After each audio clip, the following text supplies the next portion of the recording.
Bahan-bahan pulpen yang sudah tidak ada isinya,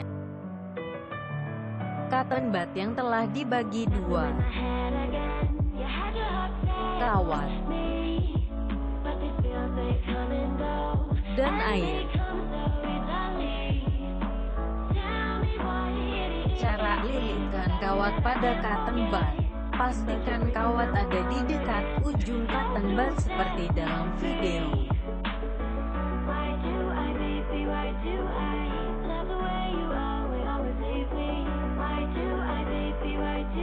Setelah itu, masukkan kawat sisa gulungan ke ujung pulpen.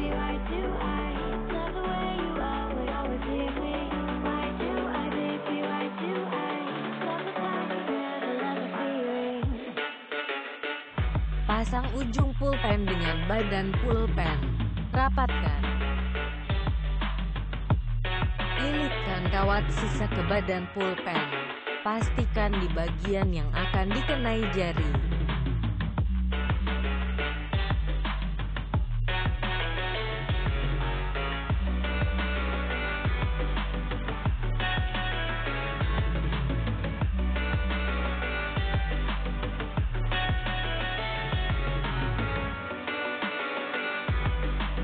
Terakhir tapi tidak kalah penting, celupkan ujung cotton bud. Tidak apa-apa jika kawat di cotton bud terkena air.